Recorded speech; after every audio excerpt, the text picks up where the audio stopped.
अगली बार अगर ये कोई सिख रेफरेंडम या सिक्स फॉर जस्टिस टाइप की रैली रखते हैं, तो आपको बता दूं, न्यू फाउंडलैंड है मेरा ख्याल एक जगह कनाडा में, जो कि भी चाहते थे कि शिफ्ट हम लोग ससीड कर जाए कनाडा से।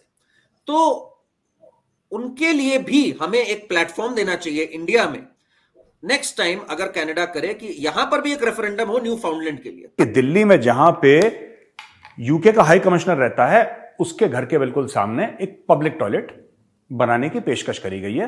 अब उनको दिमाग में ठीक आएगा टिट फॉर टैट अप्रोच से, कि भाई कैसा लगता है जब एक दूसरा मुल्क एक प्लेटफॉर्म देता है आपके खिलाफ एक सेसेशन के मूवमेंट को। लोगों को यह बोला गया कि भाई अगर किसी को बाथरूम जाना है, लघु शंका या दीर्घ शंका निवारण हेतु किसी को अगर जाना है, तो दिल्ली में सबसे अच्छी जगह है यूके हाई कमिश्नर के घर के सामने। अच्छा, इससे क्या हुआ है कि जो यूके की गवर्नमेंट है वो परेशान हो गई, कह रहा है साहब सिक्योरिटी। अरुण साहब, हमें अभी जून तक तकरीबन 4.1 अरब डॉलर के कर्जे वापस करने हैं, 30 जून तक। He will go somewhere in India and he will be arrested on arrival. मैंने भी कोशिश की थी जैद हामिद साहब को, मैंने अप्रोच किया कि मैं आपका इंटरव्यू करना चाहता हूं, तो उन्होंने फौरन इनकार कर दिया। सर मेरे साथ भी ऐसा हुआ था, मैंने भी उनको बुलाया था और मैं उनको चाह रही थी मेजर गौरव आर्या के साथ बिठाना, लेकिन अच्छा। हुआ ये कि वो जाहिर है मेजर साहब का नाम सुन के वो 9 तो 11 हो गए। टाइट कर देंगे तुम्हें बेटा, तुम्हारी चूड़ियां कसना शुरू कर दी मोदी जी ने, अब तुम ऐसी ऐसी नजारे देखोगे। नमस्ते दोस्तों, जय हिंद। हिंदुस्तान स्पेशल में आपका स्वागत है दोस्तों। जैसा कि दोस्तों आपने क्लिप में देखा, अब कनाडा का तोड़ भी भारत के हाथ में आ गया है। जैसे कनाडा ने अपने यहाँ सिक्स फॉर जस्टिस रेफरेंडम करने की अनुमति दी थी, अब भारत को भी चाहिए एक रेफरेंडम कनाडा के खिलाफ भारत में हो, जिसे कनाडा को भी पता चले ऐसे रेफरेंडम से एक देश के खिलाफ होने से कैसा महसूस होता है। दूसरी तरफ ब्रिटेन को मुंह तोड़ जवाब देते हुए दिल्ली में नागरिक प्राधिकरण ब्रिटिश उच्चायोग के पास एक सार्वजनिक शौचालय बनाने की योजना बना रहा है। सार्वजनिक शौचालय बनाने के लिए ब्रिटिश उच्चायोग के आवास के पास जगह को चुना गया है, जो कथित तौर पर ब्रिटेन को रास नहीं आ रही। एक रिपोर्ट के मुताबिक ब्रिटेन सुरक्षा के आधार पर इस कदम का विरोध कर रहा है। यूके सरकार ने इस निर्माण पर आपत्ति जताई है और सुरक्षा का हवाला दिया है।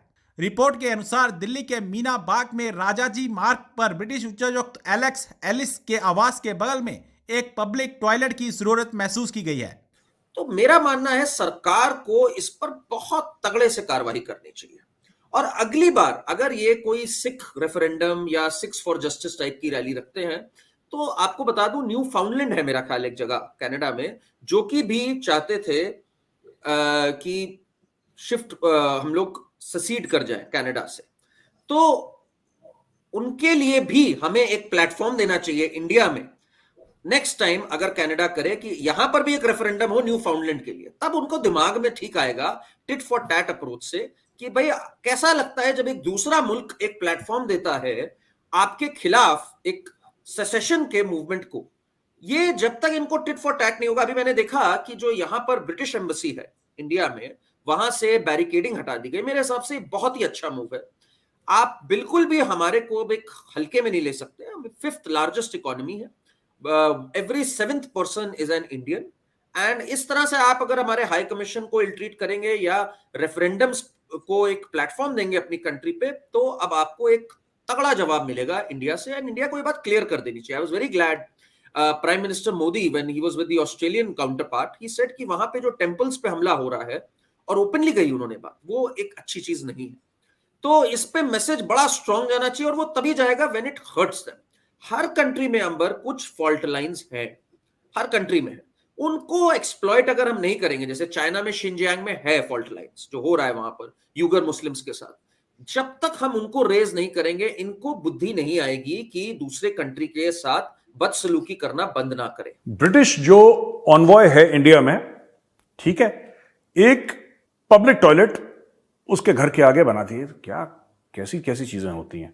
A public toilet has been considered necessary in the vicinity of UK High Commissioner's residence in downtown Delhi, but the UK government has resisted this on security grounds. अच्छा, बेसिकली क्या है कि दिल्ली में जहां पे यूके का हाई कमिश्नर रहता है, उसके घर के बिल्कुल सामने एक पब्लिक टॉयलेट बनाने की पेशकश करी गई है, कि लोगों को यह बोला गया कि भाई अगर किसी को बाथरूम जाना है, लघु शंका या दीर्घ शंका निवारण हेतु किसी को अगर जाना है तो दिल्ली में सबसे अच्छी जगह है यूके हाई कमिश्नर के घर के सामने।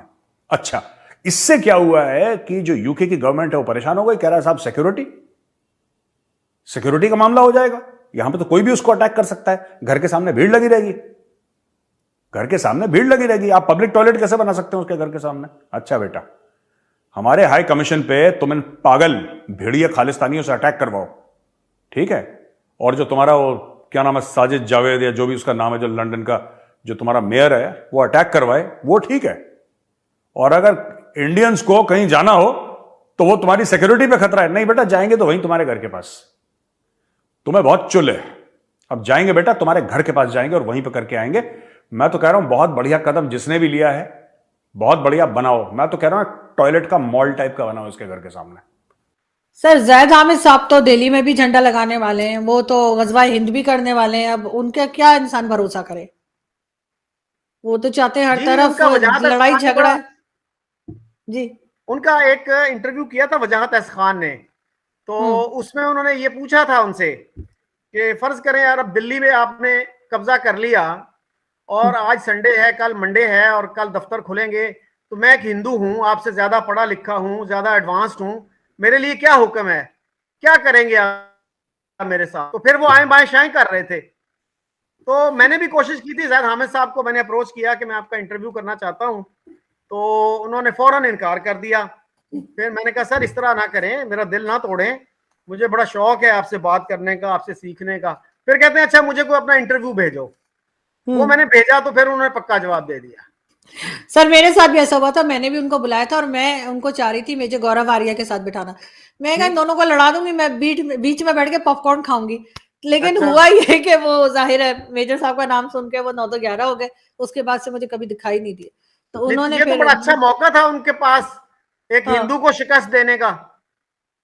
लेकिन वो मेजर साहब को भी अच्छे से जानते होंगे, तो इसलिए उनको पता होगा कि अगला जो है वो उनको क्या जवाब देगा, तो इस वजह से शायद वो माने नहीं। मैंने काफी कोशिश की उनको, लेकिन ये कि नहीं, वो बिल्कुल तैयार नहीं हुए। तो major Khair sahab had no objection to it.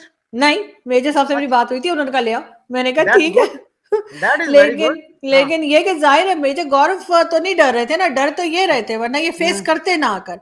अगर कोई डरेगा नहीं दूसरे से तो वो सामने आके सवालों के जवाब देने थे, लेकिन खैर वो नहीं आए और उन्होंने साफ इनकार कर दिया।